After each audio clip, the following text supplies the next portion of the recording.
Hi, welcome to Modern Animism Radio. I'm your host, Laura Giles, and I am joined with our two YouTube hosts this morning. And our topic today is toxic femininity.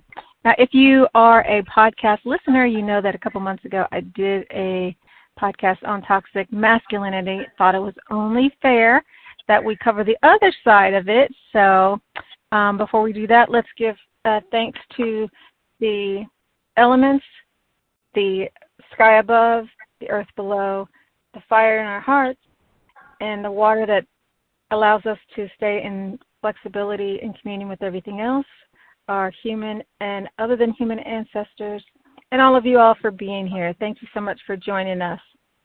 And thank you, Sherry and Tisha, for joining us. Thank you for having us. Thank you for having me. So, when there's so many directions we can go with this. When you hear toxic femininity, what does that mean to you?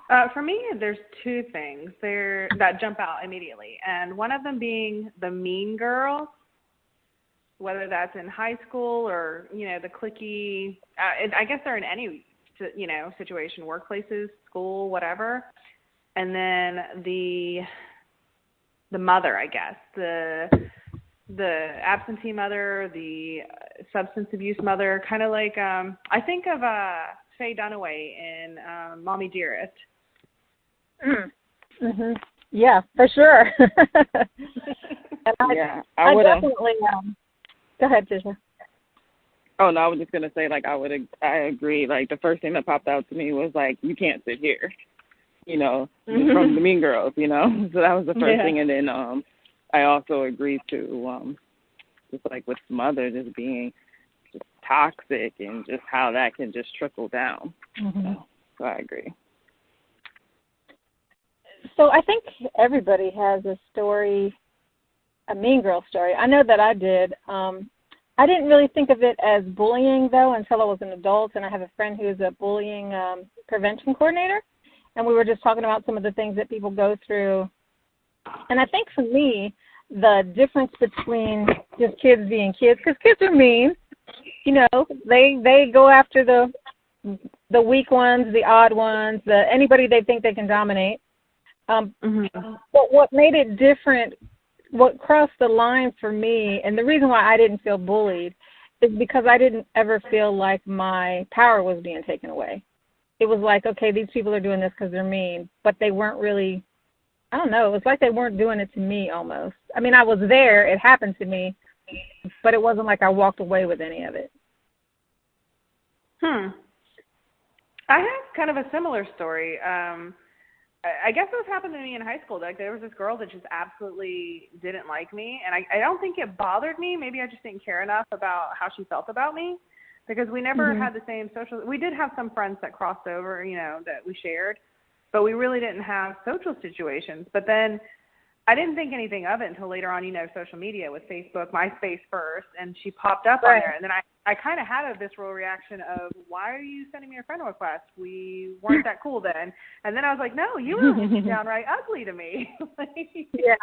I think for me in high school, you go ahead. What was that, Laura? Go ahead. Oh, I was saying, for me in high school, I was the one who just was, getting along with everyone. So I would, bounce from table to table because it was different groups didn't like certain people. But I'm at lunchtime, I, pop over here and talk to them, and then I'd pop to, the next one. So when it got to a point where people, quote-unquote, didn't like me, it was always because they didn't like this one particular friend. So they didn't like her, so then it would trickle down and they didn't like me.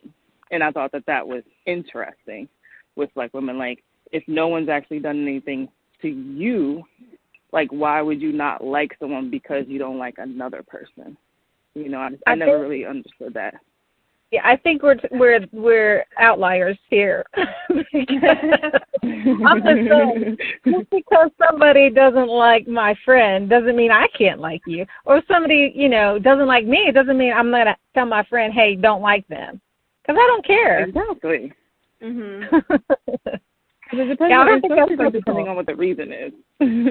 It's Yeah. like, it's weird, but when I had the close groups, like we were like a close, squad, there would be fallouts and stuff between like people. And that never happened with that group of people. But I would always just bounce to everyone. I would always bounce to like, this group of people and go over there just to let everybody know that I liked everyone. But it would be like the outsider, like people that wasn't a part of like that clique. Like if they didn't like this one particular person, that they didn't like me. And I found myself having problems with them. And I said, well, dang, this is interesting. But in high school, it was like, I didn't care. I was like, whatever. Well, for me, I was one of the people that would go from group to group too. So I didn't really have a clique, but I kind of had all of the cliques. And then I really just had one or two friends that I considered my people. So everybody knew me, but not like that. And girls were brutal. They were brutal. When I was in 8th grade, so my oldest friend, she and I did not live in the same neighborhood. And when I was in 8th grade, I went to school where she went. So I knew a lot of the people who already went there, but still I was a new girl. So for a lot of people, it was like, oh, here's a new girl. You know how they are. And because I already knew some people and I already knew some of the popular guys, the girls were just hating. It was like, oh, we got to get rid of her. It's like they wanted to kill me, and I'm not exaggerating. So it was tough, but it was the kind of thing where, like I said, once it was not an immediate threat, then it really wasn't a threat. And I think part of that's because, I don't know if y'all saw American Sniper. Mm-hmm. But the guy's dad was explaining about how there are 3 types of people: the sheepdog, the sheep, and the wolves. They're wolves, but I was not a sheep. I consider myself a sheepdog. So if you are trying to take down a sheepdog, you got to have a pack of them, and that's what it was. So it was kind of a strange thing because I think, one-on-one, they never did mess with me, ever. I don't know. Human nature is just weird. It is. It is. I mean, we had one of those situations, too, where I was growing up, it was kind of funny. Like, the neighborhood that I was in, all the girls got along. We kind of sort of grew up together a little bit. We went to the same school. We hung out after school. But then, oddly enough, like one summer, a new family had moved in, and the daughter was, I would say she was like a year older than the rest of us predominantly. And it shifted things. And I'm not sure I think she brought it with her because she was kind of mean. And she came from like a different area too. So I think she was trying to bring that attitude to, where we lived. And because she was like from the inner city and she had just moved out to the country, which is where we were. And we just don't fight. And she was trying to get everybody to fight and try to pick sides. And it caused chaos. Like it was, I mean, I know it's like middle school drama, but still, it was just like, why? And then finally, like at the end of the year, at the end of the school year, we were like, what are you doing? Why? We were fine before you came. And I think that finally toned her down. Oh, that's good. Yeah. I think it's just kind of animal nature in a way, because if you look at chickens, and I know, Sherry, you have chickens too, and you bring new chickens in, they're going to fight. They're going to let you know who's at the top, where are you, and once you establish, where you are, then everybody's cool. And goats do the same thing. Yeah. So maybe it's just a function of women like communities, and they want the community to be harmonious, and so they're just trying to figure out where everybody belongs. I don't know. I'm just talking. Because I don't think women are necessarily evil, but that's what happens.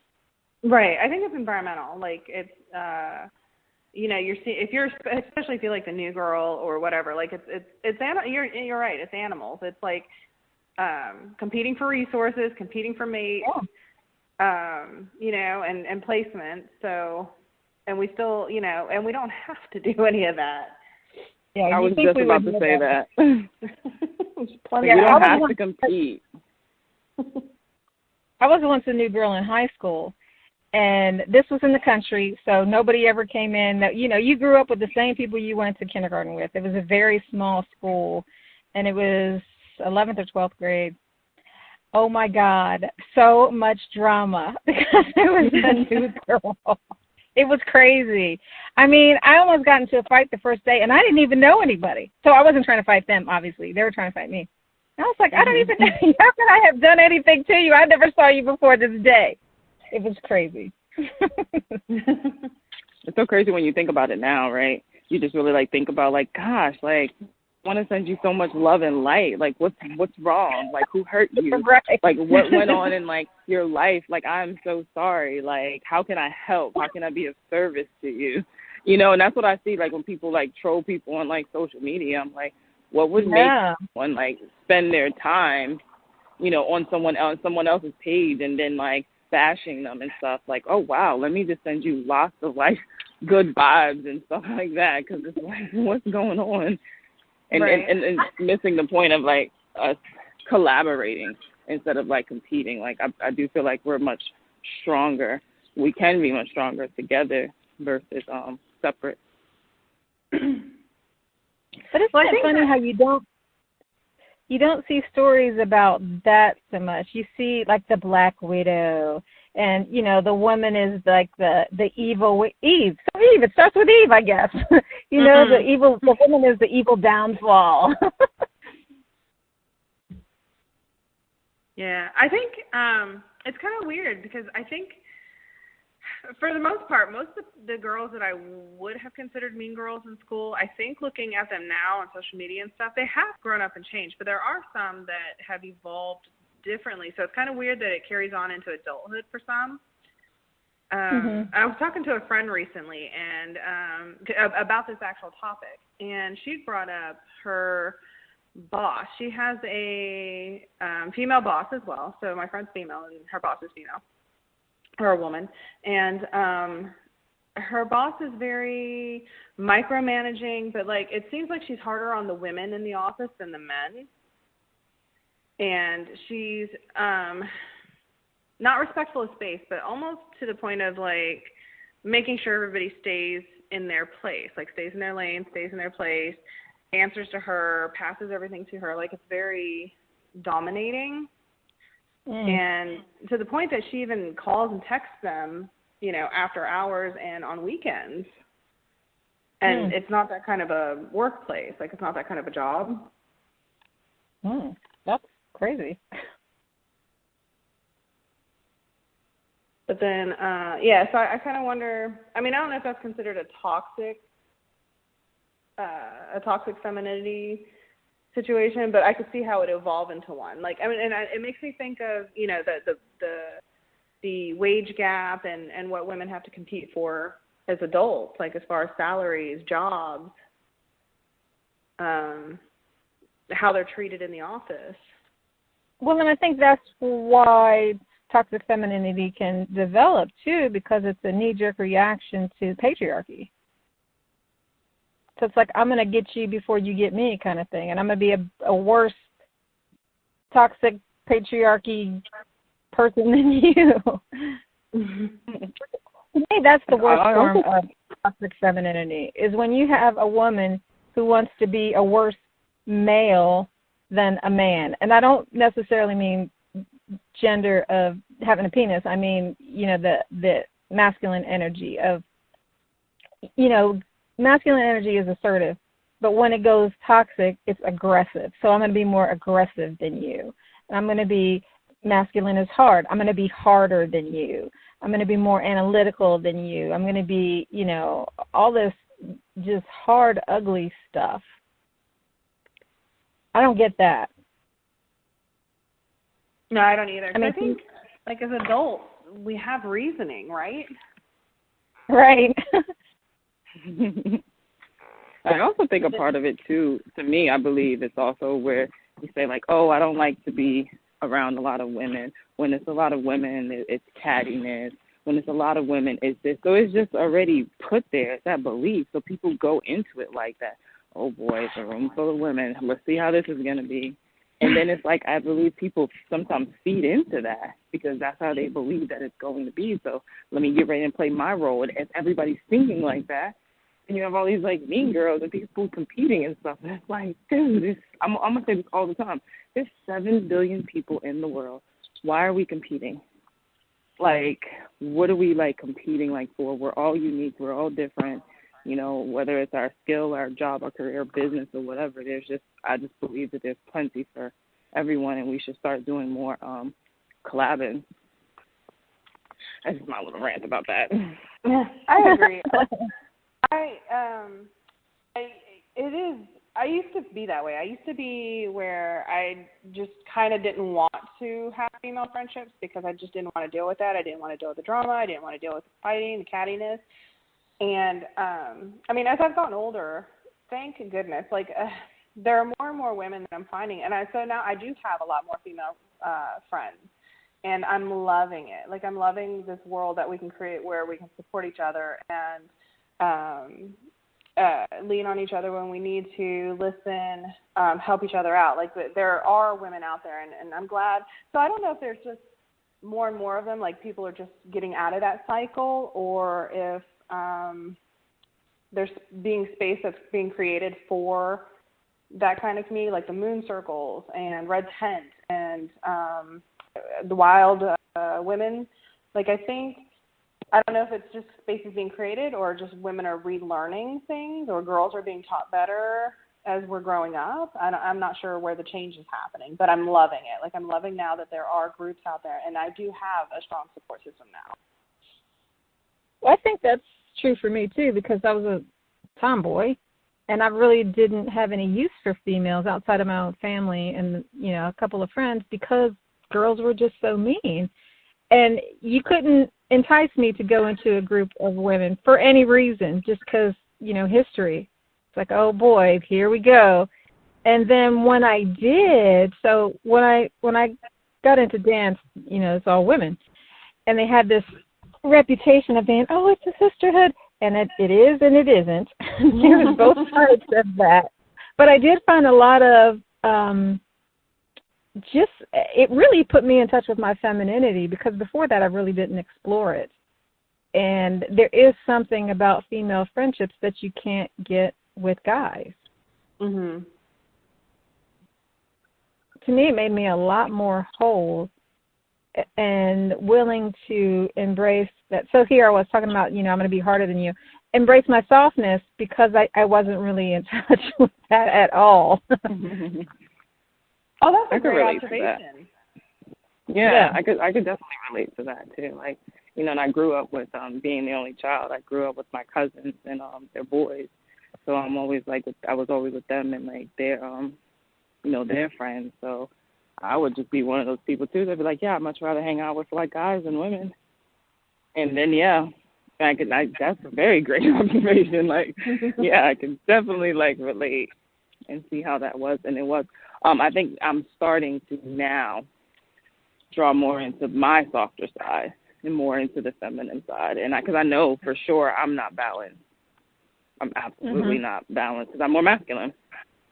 You know, I'm like more masculine energy. Yeah. So, and I'm looking, and I even found myself a little stuck. Like, well, how do I embrace that part? You know, I'm like so confused. Where's the manual?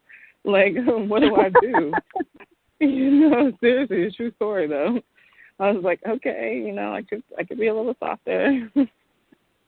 Yeah, for me, there was no substitute, and it's a work in progress for me too. But there was no substitute for being with other women and hearing about their experiences, because some of them had experiences that I've never had and feelings that I've never had. And it wasn't that it wasn't there, it's that I didn't have the awareness to have it. Because I just, you know, my femininity wasn't developed enough to see things from that perspective. Yeah, I can see. No, I was processing that because I'm like, yeah, that's like pinging for me. But it also had me, where was I? Oh, so I know we were talking like Mean Girls and then all of that, but there's also the Scarlett O'Hara types, I guess. Like I knew this girl who was just very mean, like to the point of bitchiness, but like she was just entitled. It was almost entitled, like everything she did. Like her boyfriend was lower than her. Like he had to drop everything to do everything she wanted on her whim, to the point of fightiness. Like she was one of those women that would attack him and then be mad because he would fight back or hurt her to defend himself. Like he would push her off and she'd fall over, you know. But she never saw the problem in how she treated him. And she would treat like all the guys in her life like this. Hmm. Well, I think that's learned behavior. And oh, for sure. People will gravitate to people who will allow them to continue that dynamic.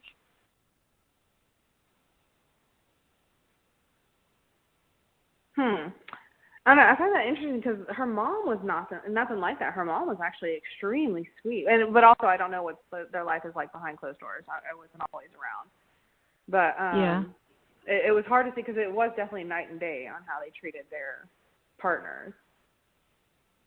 Well, it's like what's that Dickens story? The one where the woman was jilted and she adopts a girl and raises her to be mean to guys to get her revenge. Oh, Great Expectations? Yes, yes. Yeah. Oh, that's funny. I was thinking about that yesterday. Yeah, like, well, there's that type, yeah. And the girl had no choice in any of that. And, yeah, it was just payback for the world, I guess. And because it almost reminds me of the moms that and I know this could be a substance abuse as well, but the moms that have daughters and then they're like, you know, they're always accusing their daughter of sleeping with their husband or their boyfriend or you know, anytime, especially when the daughter starts showing growth and becoming a woman, you know. Yeah. Yeah, there's a lot of ways it could go wrong. And I think as a mother, I think parenthood is the most important job that you have in the world. And, you know, everybody's going to ruin their kids. I'm just going to put that out there. You know, they suffer from your it's a fact. You know, you just got to try to do your best because there's so much that we don't know. But I think, you know, you just got to do your best and get your stuff done so that you don't pass that stuff on to your kids. Yeah, definitely agree with that. Yeah, I do as well. I said it to my kids the other day. I always say it. I just be like, dang, my bad. I jacked y'all up a little bit. Let me fix this. Let me give you a new belief. but well, that's why I think the best that you can. That's why I think the moon circles and red tents are so important. I think it's a way to correct that because when we start talking about, I mean, not that everything that happens in there is healthy, but, you know, you get perspective. And it can help you to see all the unhealthy stuff you're carrying and to let that stuff go and be a different way and to see what healthy femininity really does look like. You know, you can embrace your body, your menstrual cycle, childbirthing, relationships, whether you are homosexual, heterosexual, whatever. You know, you can embrace what a healthy relationship looks like. We don't really talk about these things. Somebody called me the other day wanting to talk about bodily functions. And they were like, you know, so apologetic and, you know, oh, I don't want to, you know, be all in your business or anything, but I have a question and I know who else to ask. I'm just like, I mean, it was a little bit like, oh, shoot, you know, we're going to go there. But I felt kind of honored because, you know, what would I do if I had that question? Right. Yeah. What's interesting, I was in my spiritual growth course, I'm doing a Facebook Live in my group, and we were talking about chakras, and I started talking about the chakras, and then I started talking about, you know, sexuality and, like, creativity, and at first when it was just coming to me, I was feeling uncomfortable because I thought they were going to be uncomfortable, and then I just took a deep breath, and I just said what I said because it was coming to me for a reason. Somebody needed to hear it. But I did feel uncomfortable when I was talking about, like, sexuality and, like, there's women, and if they do this, da-da-da. And I was like, why am I feeling uncomfortable? But, you know, I think it is just one of those things because it's not something that we always talk about, you know. Yeah, and if we do, we got to be drunk or, you know, joking. Like you can't have a serious conversation about your body or about sex or about having kids or, you know, I mean, how many women have kids? I don't know what the percentage is, but it's a lot. And if you don't know what you're doing and you don't even know to ask questions or what questions to ask, you're really behind the power curve. You know, I mean, these are things that we should talk about way in advance of needing to know them. Mhm. And I don't think it's something that schools should do. That who should do? The schools. Oh, absolutely. I absolutely think that should stay at home. Or not stay at home, but start at home. Right, right. Like, I grew up in a, and I know it's cultural too, but, you know, my mom would ask questions as we're growing up or talk to us about certain things. And so, you know, whether it be menstrual cycle or sex or anything, I mean, and so it wasn't embarrassing, I think. And so we had an experience with it. So when it did get covered in school, we weren't giggly or embarrassed about it. It was natural. Like we didn't have that that feeling of shame or whatever that goes with it that everybody else had in the class. Like my sister and I had no problem talking about those kinds of things. And I think too, growing up and you know, fart jokes or whatever, we had those. So it just wasn't. We could talk about anything basically in our house because they normalized all of it. Like it was just natural conversations and made it okay that we could ask even in proper terms so that especially if we went to the doctor or something, we didn't have any problems. We could talk about whatever was going on without being afraid of it so that we actually got checked out for the right thing. And I find that's kind of, and I learned later on that wasn't the norm when I'm talking, you know, when, you know, you're having sleepovers and girls are starting their cycles or, you know, everybody's like, what? And sharing all these weird stories and nobody has the same story. But then oddly enough here, I'm in north central Alabama, and we're like the buckle of the Bible Belt. And grown women cannot talk about these things. I had a book club that the book that they were given, it was more sexual than anybody knew because we just picked the book on a blurb. But then when it actually came to talking about it, it was the most awkward discussion ever. Nobody wanted to say anything. Nobody even wanted to admit that they had read the book. It was just like, oh, wow. And it's because they didn't want to talk about it with each other. And I was like, seriously, we all have these bits. We all have some experience in this area, and we can't have a conversation. Like, I was like the only one that was freely talking. So I was just like, you know, like I had three eyes or something. It's just. Yeah. We had, and I think that's part of the problem is that we're not willing to go there. And I don't really understand. I mean, it's like death. Everybody's going to die. You know, do you want to talk about it? Let's get comfortable with this. It's just a part of life. And we had a talking circle on Me Too when this was like exploding, and I thought it was going to be like standing room only because you look on social media, people are so full of opinions. But then when it comes to actually having a conversation and sharing experiences, nobody would show up. There was 3 people there. And we were really coming to kind of support other people, to hear the stories too, but we didn't really have those stories. So the people who didn't need to be there were there. I could see that. I could definitely see that, especially like in person. People are so afraid. They're so afraid that they have thoughts and they have opinions. They're just afraid to speak because what they say may be different from the person next to them or the person across from them. And this is where I feel like we all have to like it's cool if we all don't have the same opinion, the same thoughts, we don't agree with each other, like that's fine. And I think the more that people speak up and they are, you know, different from what someone else says, maybe more people will feel comfortable. But yeah, people are just afraid. Like I might be the only person that thinks this in a room of 20 people, and then what? Versus embracing that, owning that. It's a fear, Well, in my opinion. in the talking circle, you don't even have to know that, though, because you just say your truth. You don't get any feedback. You just get loving listening.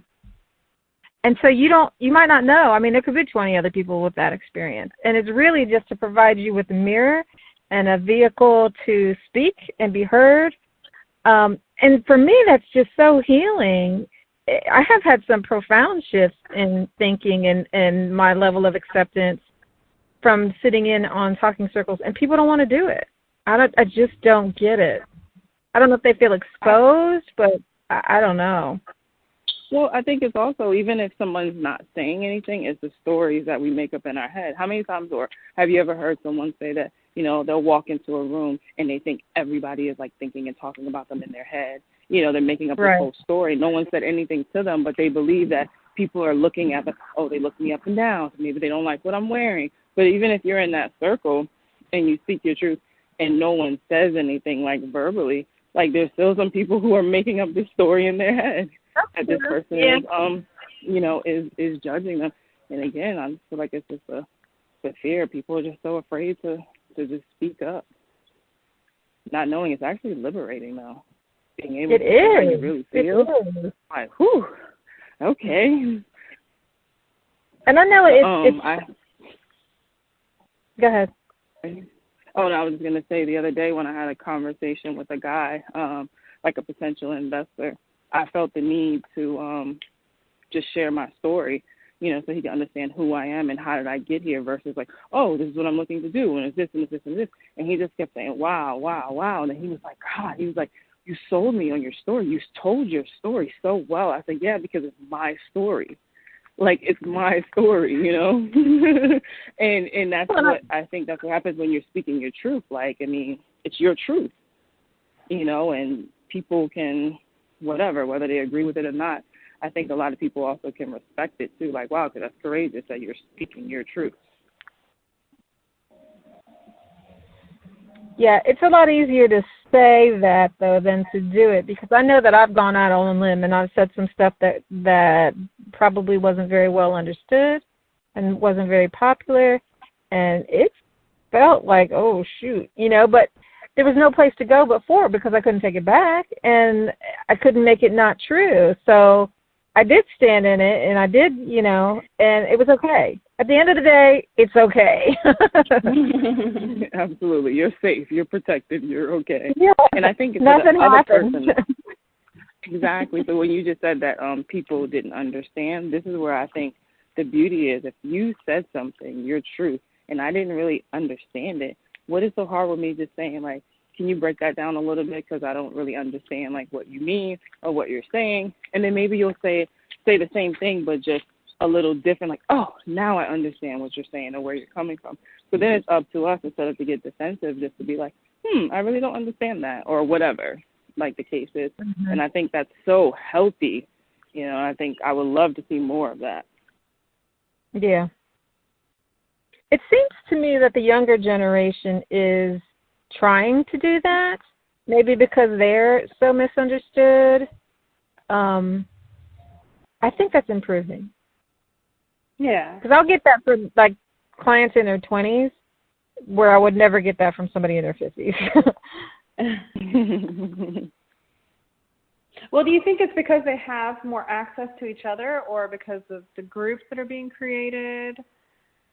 Like, what is the change? What is the shift that's happening so that they are more or less competitive and less mean? I think it's cultural. I think that people are sensitive to climate change, they're sensitive to race, they're sensitive to sexuality, and they don't want to be ugly. I'm sure it still happens. But at least a subculture of that is that language is more sensitive. But that can go like really crazy too, because then you have all these labels, and I'm like, I don't know what labels you want me to use. There's just so many labels. And I think it comes from a good place, but I think even those labels can be isolating and limiting and used in not a good way. Like, for instance, though, I was talking to somebody who was saying, they were talking about boundary issues and saying that so-and-so is not a safe person. I'm like, well, that's not safe behavior, but that doesn't make that person an unsafe person. So that person ended up being ostracized because they said the wrong thing, which I think is not so cool.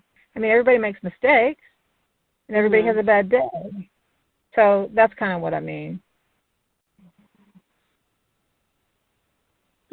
I think there's a lot of attention paid in younger generations to emotional safety because there is this bullying and there is the internet and there is the people sharing pictures online and, you know, of inappropriate stuff and having it put out in public because they're so exposed, I think. Yeah. Like in a way, we weren't. And it's out there forever. So, you know. Forever. Yeah, thinking about that future impact that you have or that's, you know, on you forever. Like if you're ever going to get a job or go to school, go to college, like everybody's going to see that somehow. Like Google your name. Yep. I woke up at like 4 a.m. my time. You know, here it was super, super early. And Keeping Up with the Kardashians was on. And you know how sometimes they'll have like the binge and it's like episode or whatever. So it's my guilty pleasure. I'm not even going to lie. And I'm just laying in the bed watching Keeping Up with the Kardashians. So there was two things to what you guys just said. One, there was a scene where Kim was talking to Kanye and there was some little drama with one of his childhood friends and it became social and she was mad about it and she was just like, forget him. I don't understand why, you know, you can be cool with him. And she was just like really upset. And I mean, I know the backstory of it without going into like all that. I don't really care about that. But he was like, because I'm spiritual, he was like, it's all about love and it's all about forgiving. And she was like, that's whack. You know, so she's like, that's what. But I could see where he was coming from. And when you just said like people make mistakes, you know, and people, you know, are having bad days or people choose to react versus like responding. And he was like, look, I'm all about forgiving and about love. And I'm like, honestly, the more people that do that can really understand and we can sit and have a conversation and like work through it and then just understand where that person came from. The other thing that you guys were saying about the social media stuff, it was the same thing with them. They were having their breakdown and they were like, I don't understand why everything has to be so public and everyone is so mean. People just need to be so nice. And I'm like, well, everyone's public because you have a TV show and you know what I mean? Everything you do is public. So you're opening yourself, you know, up for all of that, you know, and then now you're upset because people like are attacking you. And I'm like, unfortunately, like this is what people do. And then for some reason people believe, and maybe that is the intention behind it, you have this show because you're looking for attention and you're seeking like this attention. So the world's going to give it to you, you know, if it's, you know, it may not be the, you know, attention that you want, but it's coming from a different, you know, like place, and everybody's not like the Kanye, you know, it's forgiving and love. You know, some people just want to tear other people down and they're going through, and that's a unfortunate part of social media and having so much access to everything and no real privacy. Well, and I think that's an opportunity to lean into that because we, you know, we're out there too. And I got a negative comment and on a YouTube video, and I just said thanks. You know, the person cared enough to send a response. That's pretty cool, you know. it triggered something. So, you know, I could sit there and get mad about it or argue. Why? You know, why? Right. Well, it's funny. You know, to this day, I haven't seen it. When you guys said something in our group about that and that someone said something on mine or Downs or whatever it was, I didn't look at it. I did not go and look at it because I knew that I wasn't in the best place to receive that. So I didn't even look at it. Like, I was like, you know what?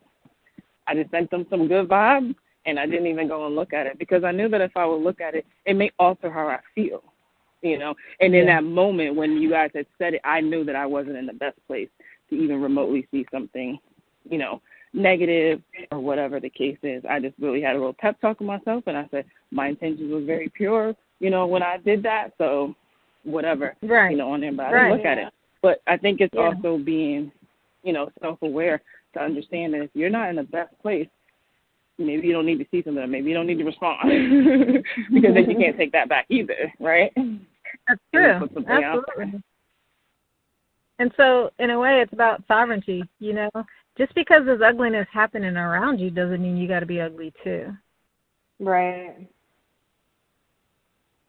And it's also not your job to change their mind either. Right. I mean, I will offer to have a conversation if somebody is willing to listen. But if you're just trying to shut me down and be right, then we can't have a conversation. Yeah. Because I'm not going to be a puncher back. Yeah, because that person, that particularly, because the way it was worded, they were looking for an argument. They were looking for a fight. So, I think it was handled extremely well. I think both situations were extremely well.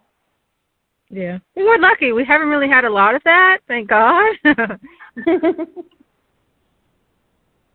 So maybe it shows that we're coming from a good place.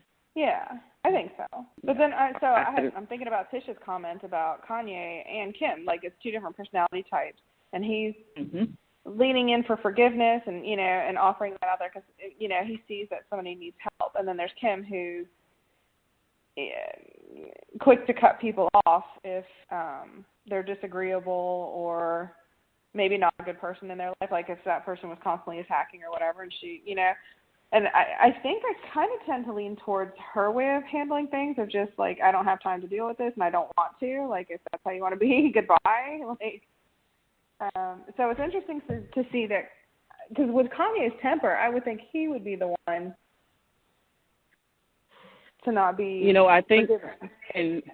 and then in that case where, what you guys were just like talking about, was she reacted and she sent a tweet out and called the guy out and was like, why didn't you say this before?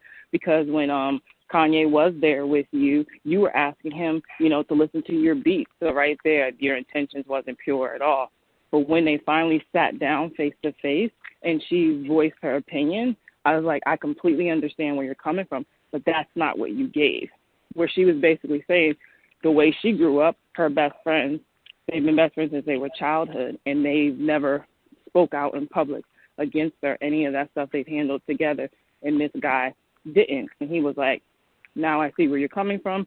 I apologize for the way that I handled it, but, I was really just hurt because this is my brother, and I felt like he was just ignoring me, blah, blah, blah, blah, blah. But again, she clapped back at him, and it came this big thing. And now that they're actually sitting down, which is what Kanye was saying, we need to have a conversation. We need to talk about this so we can get past it. That's where he was at, the forgiveness and love. And she was like, that is whack. But they ended up into that space where he was, seeking, from the beginning. And she apologized, because she reacted. And that's something that was public. So then everybody else got involved. I was like, wow, and this could have actually been held like this. Actually off camera. It didn't even have to be on camera, but, but it was. But it was, whatever. But yeah, I think it's just like the way people, react to certain things versus like, okay, how can we talk this out? Or can we figure out where are you really coming from? Maybe that person has a hard time communicating. I know some people like that. I'd be like, dang, that was kind of harsh. I'm going to need you to get it together. I need you to figure out how to say that a little better. And it's not to change anybody. It's really just, because some people can take it a certain way, and I know that's not our responsibility. However, not everybody is there, because then they'll respond back, and it makes it so much bigger than what it could have been or should have been. Well, and I think that goes to, when people ask me, like, what should I do in this situation, if X happens, and X is a generic, I don't think there's always usually a one answer, because context matters. Like you were saying before, am I in the space to deal with this? Do I have the resources to deal with this? What about this person that I'm trying to handle this stuff with? Because sometimes you can be nice and sometimes you can't, for whatever reason. And I think that's, we're talking about toxic masculinity, femininity thing. anytime it goes overboard, obviously it gets into the toxic area. But I think there's this big space in between where there could be many different right answers. I could see that, because some people that you would consider toxic women, sometimes you question, because you're like, oh, they have tons of friends, but they're only mean to certain people, or they're only toxic to certain people. Like, it's not a right. broad spectrum. They don't do it to everybody kind of thing. So yeah, you pick and choose when to confront, if to confront, or how you're going to deal with situations with them. Yeah, and how to confront. I learned a lot today.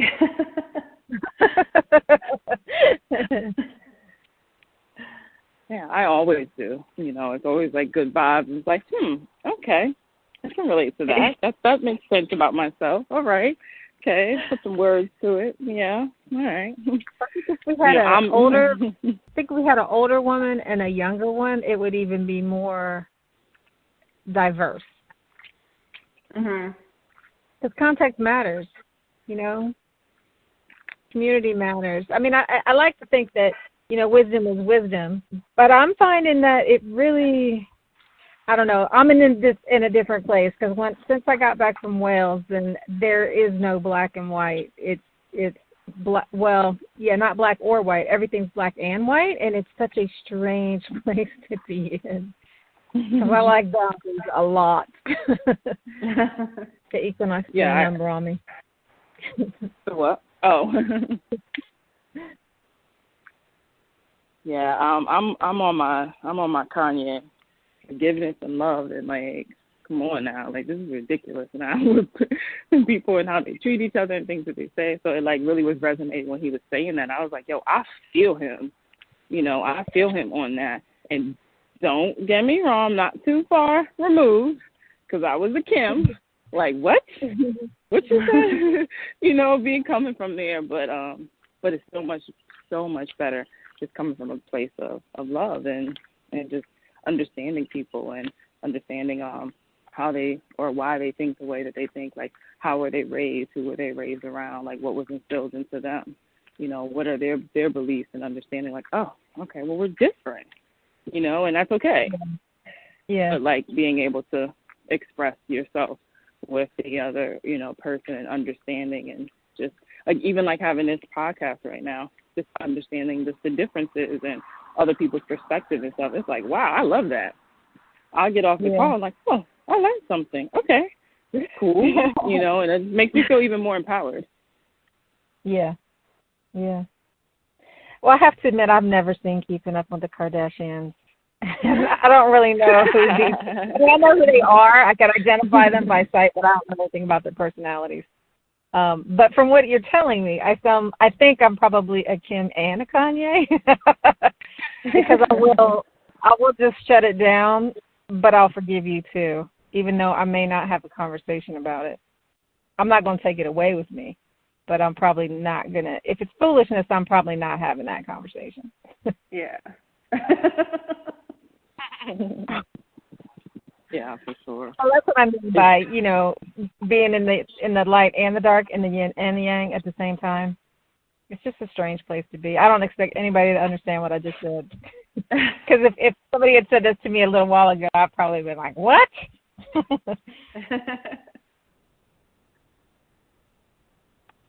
No, I get it. I definitely get it. But again, it's being open to receive and listen to someone else, and like with her listening to where her husband is coming from, which is why they ended up, you know, having that conversation with him, because finally she's like, okay, you know, let me see what this is all about. And when she got her point across, I was like, is that what you were trying to say from the beginning? Well, why didn't you say that? You know, like, okay, completely understand. But so she was able to, you know, be open to, you know, her husband and how he wants to handle things. And then it ended up being all good. I was like, well, kudos to you guys. That was great. That was progress. Yeah. So maybe the whole healthy feminine is just a way of being balanced with the masculine. So the receiving is the feminine and the giving is the masculine, and you have to have your heart open to receive, but also be willing to give somebody a little bit So, one example of that, masculine, feminine blend. I think that's very well said. Yeah. So we can all live in the middle, I guess, a little bit. Well, all thanks about for balance, joining right? me, guys. As always, the time has flown. Oh, yeah. It So, really has. and thanks everybody else for tuning in. If you'd like to support us, you can do that by hitting that like button, sharing us with other people, and you can also give donations on our website at pansociety.net, and we hope to see you on the next episode. Thanks for coming. Bye.